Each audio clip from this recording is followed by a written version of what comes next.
ஸ்ரீசக்கர வரதாச்சாரியம் சுத்தசத்வ குருத்தமம் ஸ்ரீநிதிம் ராகவம் வந்தே அபார கருணாகரம். கவசம் கனெக்ட் நேயர்களுக்கு நமஸ்காரம். பெரியாழ்வார் திருமொழி 3ஆம் பத்து 10ஆம் திருமொழி 4ஆம் பாசுரத்தை அனுபவிக்க நாம் இப்போது மானசீகமாக அசோகவனத்தை அடைந்து விட்டோம்.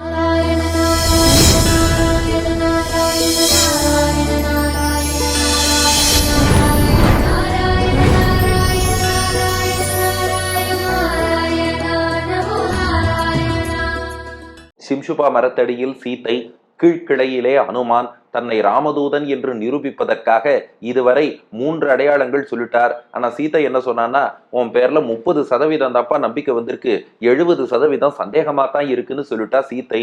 இப்போ 4வது அடையாளம் சொல்ல போகிறார் ஹனுமான். இந்த அடையாளம் மட்டும் சொன்னா நிச்சயமாக ராமன் கருத்தை அறிந்த ஒரு ராமதூதன் ராமதாசன்கிறது நன்னா புரியும். அப்பேற்பட்ட ஒரு அடையாளம். அதான் 4வது பாசுரம். என்னன்னா, ஆத்மார்த்தமா ராமன் குகனோடு தோழமை கொண்டானே, அதுவும் அடியனுக்கு தெரியும்.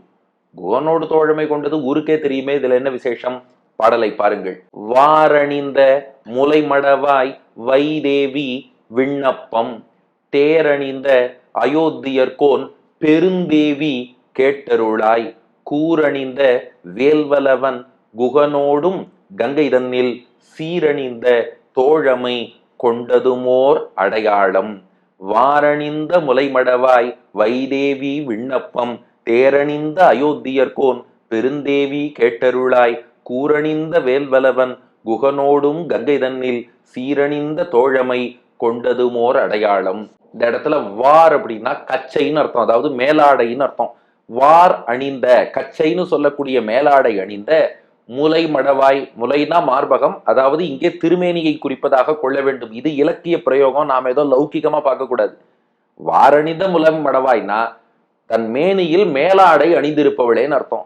அது எதுக்கு இந்த இடத்துல சொல்லணும்னா, மணவாள மாமுனிகள் அழகா வியாக்கியானம் பண்ணார். அதாவது அந்த காலத்துல ராஜாக்களுக்குன்னு ஒரு சொத்து இருக்குன்னா அதை மூடி எடுத்துன்னு போவாளாம். ராஜாவின் சொத்து போறதுன்னா மூடு பல்லக்குல போகுமா. அது போல தன் திருமேனியை ராமனுடைய சொத்து என்றே சீத்தை கருதியதால் ராவணன் நெருங்காதபடி வாரணிந்த முலைமடவாய், இது ராமனுக்கே சொந்தம் என்று ராஜாவோட சொத்தை துணி போட்டு மறைச்சு ராஜாட்ட வைத்திருப்பது போல இது ராமபிரானுக்கே நான் உரியவள் என்று தன்னையே ராமன்ட்ட அர்ப்பணிச்சாங்கிற அளவுல மட்டும் புரிஞ்சுக்கணுமே ஒழிய இதை நாம அவுட் ஆஃப் கான்டெக்ஸ்ட் வேற மாதிரி நம்முடைய அந்த சிந்தனையை போல இதை பார்க்க கூடாது. இது இலக்கிய பிரயோகம், பக்தி பிரயோகம், வேதாந்த பிரயோகம். அந்த கோணத்தில் புரிந்து கொள்ள வேண்டும். அப்ப வாரணிந்த முலைமடவாய், உன்னுடைய திருமேனி அழகே ராமனுக்கு சொந்தம்னு அதை மறைத்து வைத்திருக்கக்கூடிய மடவாய். மடவாய்னா முன்பே பார்த்தோம் அல்லவா, மடப்பம் என்ற குணம் கொண்டவள். அச்சம், மடம், நாணம், பயிர்ப்பு. அதுல மடம்னா அந்த தலைவனை பிரிஞ்சிருந்தா உயிர் வாழ முடியாத அளவுக்கு பிரிவாற்றாமை கொண்டவள். ராமன் இல்லைன்னா வாழ்வில்லை என்று கருதக்கூடிய வாரணிந்த முலைமடவாய். வைதேவின்னர், வைதேகி அப்படிங்கிற சம்ஸ்கிருத சொல் தான் தமிழ்ல வைதேவின்னு ஆயிருக்கு. வைதேகின்னா என்ன அர்த்தம்? ஜனக மகாராஜாவுக்கு விதேகன்னு ஒரு பேர் உண்டு. மிதிலையுமே விதேக தேசம்னு சொல்லுவார்கள். அந்த விதேகனுக்கு வம்சத்தில் பிறந்ததாலே வைதேகின்னு பேரு. சரி, அதை எதுக்கு இங்க ஹனுமான் சொல்றாருன்னா, அங்க ஒரு நுட்பம் இருக்கான். இந்த விதேகம் அப்படின்னா உடம்பே இல்லாதவர்னு அர்த்தம். தேகம் என்றால் உடம்பு, விதேகம் என்றால் உடம்பே இல்லாதவர். சீத்தையும் இப்போ வைதேகியா இருக்கான்னா திருமேனி இழைச்சு விதேகம், உடம்பே இருக்கோ இல்லையோன்னு சந்தேகப்படும்படியாக இருக்கிறாளாம். அதனால வைதேவி, விதேகனுடைய வாரிசுங்கிறது சரியாதாமா இருக்கு. விதேகம், தேகமே இருக்கோ இல்லையோன்னு சந்தேகப்படும்படியாக இருக்கிறாயே.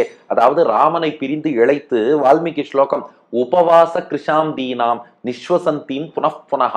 அதனால அப்படி இழைச்சு போய் இருக்கக்கூடிய வைதேவியே விண்ணப்பம், அடியேன் விண்ணப்பம் செய்கிறேன், கேட்டருள வேண்டும். ஆக திருமேனி அழகை ஆடையால் மறைத்து கொண்டு ராமனை பிரிந்து வாழ முடியாதவளாக விதேகனுடைய மகளாக திருமேனி இழைத்திருக்கக்கூடிய தேவியே விண்ணப்பம் செய்கிறேன். தேரணிந்த அயோத்தியர்கோன், நீ யாருக்கு தேவி? தேர், தேர்களாகிய ரதங்கள். அணிந்தனா அலங்கரித்தன்னு அர்த்தம். அயோத்திக்கு அலங்காரமாக இருக்கக்கூடிய, அணினா ஆபரணம், அலங்காரம்.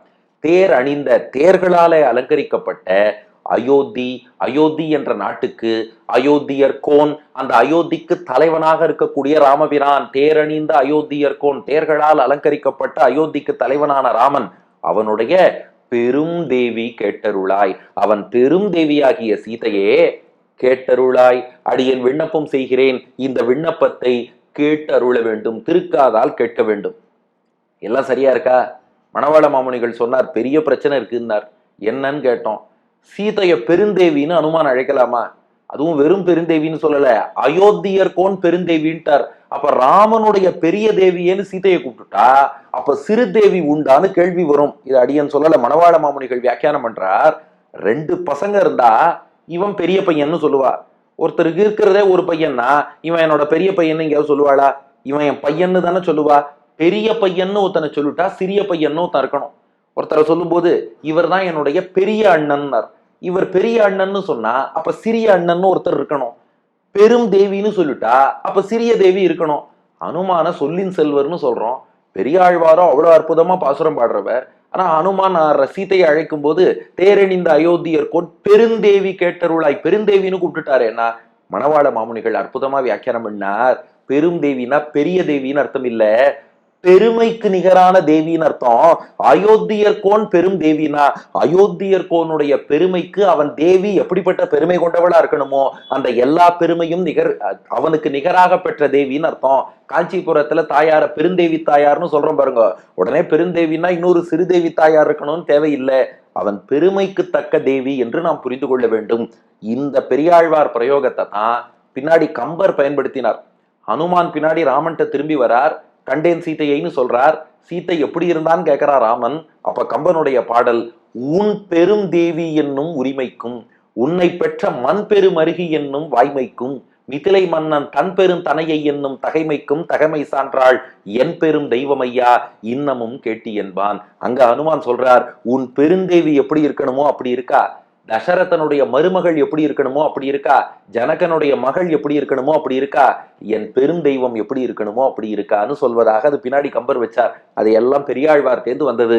பெருந்தேவி கேட்டருளாய். ஆக மொத்தம் மேலாடையால் மறைக்கப்பட்ட திருமேனி அழகை கொண்ட ராமனை பிரிந்து வாழ முடியாத வைதேகின்னு போற்றப்படும்படியாக திருமேனி இழைத்திருக்கக்கூடிய பிராட்டியே விண்ணப்பம் செய்கிறேன். தேர்களால் அலங்கரிக்கப்பட்ட அயோத்திக்கு தலைவனான ராமனுடைய பெருமைக்கு தக்க பெருந்தேவியே கேட்டருளாய்.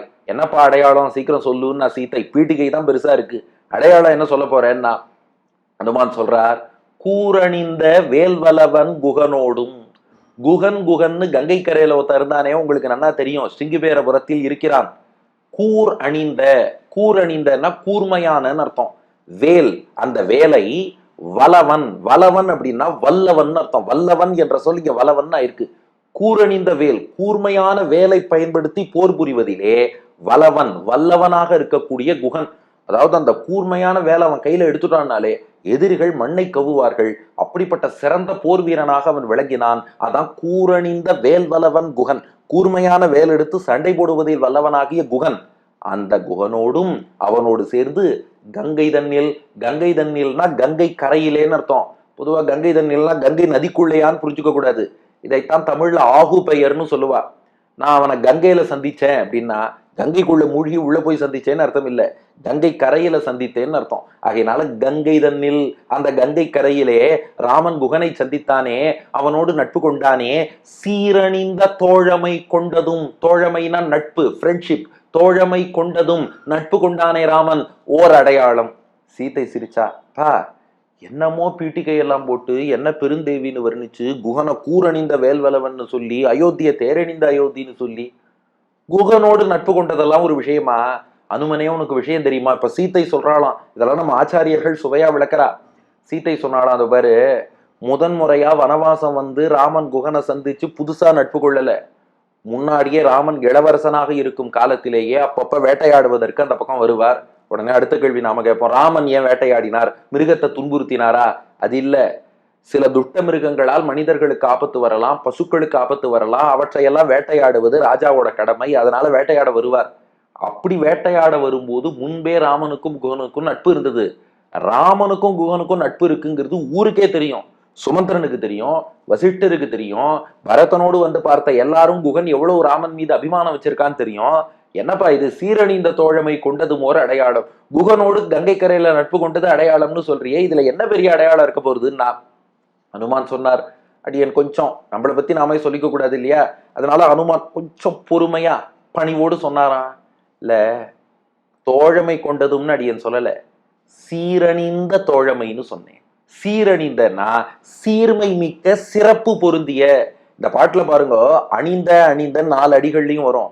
ஆனா அந்த ஒவ்வொரு அணிந்தக்கும் வித்தியாசம் இருக்கு. வார் அணிந்தனா ஆடையால் மூடப்பட்டன்னு அர்த்தம். தேர் அணிந்தனா தேர்களாலே அலங்கரிக்கப்பட்டன்னு அர்த்தம். கூர் அணிந்தனா கூர்மை மிகுந்திருக்கக்கூடியன்னு அர்த்தம். சீர் அணிந்தனா சீர்மைங்கிற சிறப்பு பொருந்தி இருக்கக்கூடியன்னு அர்த்தம். சீரணிந்த தோழமைனா சிறப்பு பொருந்திய நட்பு. அதாவது ராமனுக்கும் குகனுக்கும் முன்னாடியே நட்பு இருந்தது, அதை நாம இல்லைன்னு சொல்லல. இது மாமுனிகள் வியாக்கியானத்துல காட்டுறார். ஆனா கங்கை கரையில சந்திக்கும் போது சிறப்பான ஒரு நட்பு ஒன்று ஏற்பட்டது. அது என்ன சிறப்பான நட்பு?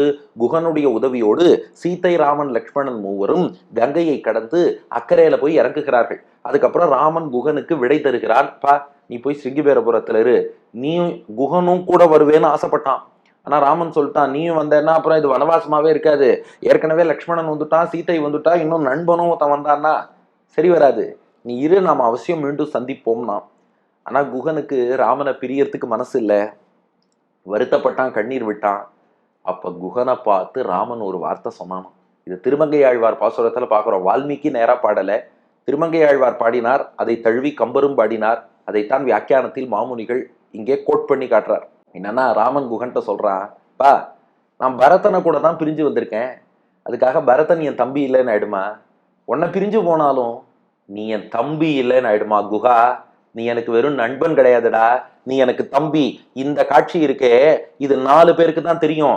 ஏன்னா குகன் இவாளை கொண்டு போய் அக்கறையில இறக்கி விடுறான். அப்ப அங்க ராமன் இருக்கான், லக்ஷ்மணன் இருக்கான், சீத்தை இருக்கா, குகன் இருக்கான். குகனுக்கு விடை கொடுத்து அனுப்புறான். அப்ப ராமன் சொல்றான், நீ எனக்கு தம்பிடா, இன்னைக்கு பரதனை விட்டு பிரிஞ்சு வந்துட்டேங்கிறதுக்காக எனக்கு பரதன் மீது அன்பில்லைன்னு அர்த்தம்.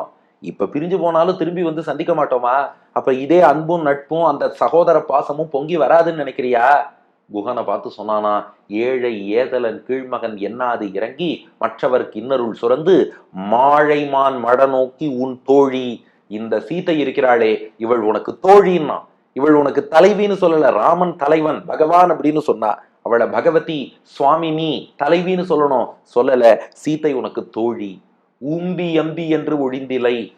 உன் தம்பியான லக்ஷ்மணன் எனக்கு தம்பின்னா. வார்த்தைய பாருங்க, என் தம்பி லக்ஷ்மணன் இனி உனக்கு தம்பின்னு சொல்லல. லக்ஷ்மணன் உனக்கு தம்பிடா, உன் தம்பியான லக்ஷ்மணன் எனக்கும் தம்பி. அப்போ உன்னை இட்டு அவனை ஏத்துக்கிறேன். அப்புறம் உகந்து தோழன் நீ எனக்கு இங்கொழி. நீ எனக்கு நண்பன், நீ எனக்கு தம்பி. இது வரைக்கும் நாம 4 பேர்னா, குஹா நீ என் கூட வந்துட்டியோ இல்லையோ, இனிமே நாம 5 பேர். ராமன், பரதன், லக்ஷ்மணன், சத்ருகணன், குஹன், நாம 5 பேர். இந்த வார்த்தை குகன்ட்ட சொல்லிட்டு போனா, இது வெளியில வேற யாருக்கும் தெரியாது. இது குகனுக்கு தெரியும், ராமனுக்கு தெரியும், லக்ஷ்மணனுக்கு தெரியும், சீதைக்கு தெரியும். இந்த 4 தவிர வேற யாருக்கும் தெரியாது. அப்ப ராமன் எவ்வளவு உயர்ந்தவன்னா, ஒருத்தன் எந்த குலத்துல பிறந்தவன்னு பார்க்க மாட்டான். இன்னைக்கு அந்தஸ்து அந்தஸ்துன்னு சொல்றோமே, ராமன் இக்ஷ்வாக்கு குலத்து இளவரசன், குகன் எங்கேயோ இருக்கக்கூடிய ஒரு வேடுவர் தலைவன்.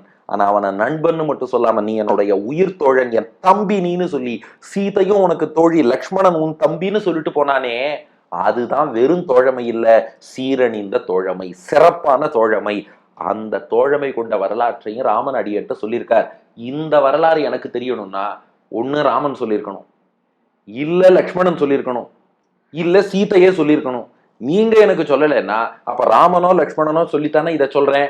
ஓர் அடையாளம், இது ஒரு சிறப்பான அடையாளம். அப்ப இது அடி எனக்கு தெரிஞ்சிருக்குன்னா, ரொம்ப ரொம்ப ஆத்மார்த்தமான விஷயத்தை கூட ராமன் அடியை பகிர்ந்து கொண்டிருக்கிறான்னு அர்த்தம். அதனாலதான் குகனை நான் இதுவரை பார்த்ததில்லை, அவன் எப்படிப்பட்டவன் சொன்னேனே, கூரணிந்த வேல்வலவன், கூர்மையான வேலிலே போர் புரிய வல்லவன். எனக்கு எப்படி தெரியும்? ராமன் சொல்லித்தான் தெரியும். குகனோடும் கங்கை தண்ணில், அந்த கங்கை கரையில, இந்த கங்கை கரை என்பது கங்கையின் தெற்கு கரையில விடைபெற்று செல்லக்கூடிய காலத்தில் சீரணிந்த தோழமை கொண்டதும் அந்த சிறப்பான நட்பு, உங்களை தோழின்னு சொல்லி, லக்ஷ்மணன் அவனுக்கு தம்பின்னு சொல்லி, தன்னையும் அவனுக்கு சகோதரனாக ஆக்கி கொண்டு ராமன் விடைபெற்றானே, அந்த காட்சி, அதுவும் அடியனுக்கு தெரியும். இதுவும் ஒரு அடையாளம்னார். சீத்தை பார்த்தா, பா, ராமன் எவ்வளவு தூரம் நீர்மையோடு எல்லாத்தையும் பழகுவான்னு தெரிஞ்சு வச்சுட்டு இருக்கேன்னா, அப்ப நிச்சயமா ஏதோ ஒரு வகையில் ராமனுடைய அறிமுகம் உனக்கு கிடைச்சிருக்கணும். அதனால 40% உன் மேல நம்பிக்கை வந்துருத்து. 40 தானான்னார். ஆமாப்பா, 60% சந்தேகமா தான் இருக்கு. ஏன்னா இது ராமனுக்கு, லக்ஷ்மணனுக்கு, சீத்தைக்கு தெரியும், அதெல்லாம் சரிதான்.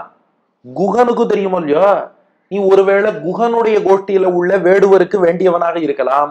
வேடுவர்கள் காட்டு பக்கம் வருவா, குரங்கும் காட்டுல இருக்கும். அவள்லாம் பெருமையா சொல்லிட்டு இருப்பா, எங்க தலைவர் குகன் இருக்காரே, எப்பேற்பட்ட ஆள் தெரியுமா, ராமனே வந்து அவரை பார்த்து எனக்கு சகோதரன் ஏத்துனார் அப்படின்னு கொஞ்சம் பெருமிதத்துல வேடுவர்கள் யாராவது சொல்லியிருப்பா. அதை நீ காட்டுல குரங்கு உட்காந்து கேட்டிருப்ப, காதுல வாங்கிட்டு என்கிட்ட வந்து சொல்றதுக்கு வாய்ப்பு இருக்கு இல்லையா? இதை மட்டும் வைத்துக்கொண்டு முழுமையாக ராமதூதன் நம்ப முடியாது. ஆனா உனக்கு ராமனை பத்தின பல நுட்பங்கள் தெரிஞ்சிருக்குன்னு ஒத்துக்கலாம், 40% நம்பிக்கை. ஆனா இது குகனுக்கும் தெரியும். இப்ப சீத்தை, ராமன், லக்ஷ்மணன் மூவருக்கு மட்டும் தெரியும்னா அது வேற. இப்ப 4வது நபர் குகனுக்கு தெரிஞ்சிருக்குன்னா அவன் கோஷ்டியை சேர்ந்தவா, அங்க இங்கன்னு அப்படியே செய்தி பரவலாம். இன்னைக்கு வாட்ஸ்அப்ல எவ்வளவு செய்தி எங்கெங்கெல்லாமோ ஃபார்வர்ட் ஆகி போயிட்டு இருக்கு இல்லையா? அது போல அதனால எனக்கு முழுசா நம்பிக்கை வரலன்னு சொல்லிட்டா சீத்தை. அதனால அடுத்த பாட்டுல அடுத்த அடையாளம் சொல்ல போறார் ஹனுமான். ஆக இந்த 4வது பாடல், வாரணிந்த முலைமடவாய் வைதேவி விண்ணப்பம் தேரணிந்த அயோத்தியர்கோன் பெருந்தேவி கேட்டருளாய் கூரணிந்த வேல்வலவன் குகனோடும் கங்கை தன்னில் சீரணிந்த தோழமை கொண்டதுமோர் அடையாளம். வாரணிந்த முலைமடவாய் வைதேவி விண்ணப்பம் தேரணிந்த அயோத்தியர்கோன் பெருந்தேவி கேட்டருளாய் கூரணிந்த வேல்வலவன் குகனோடும் கங்கை தன்னில் சீரணிந்த தோழமை கொண்டதுமோர் அடையாளம்.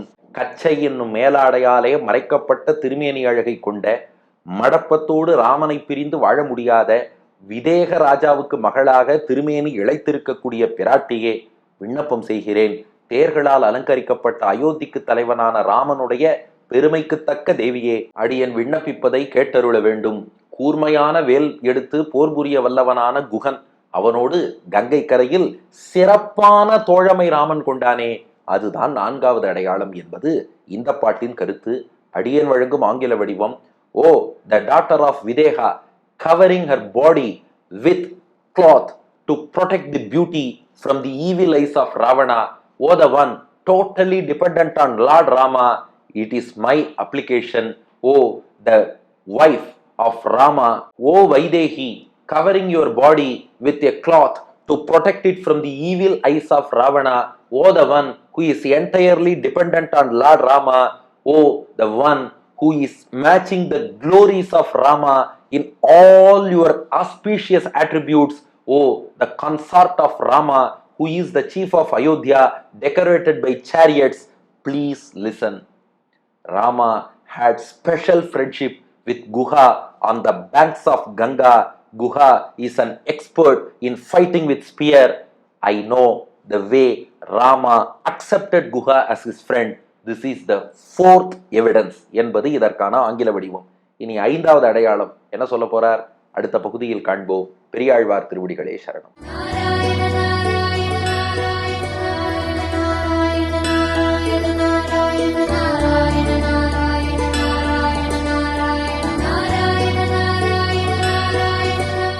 வாரணிந்த முலை மடவ வைதேவி விண்ணப்பம்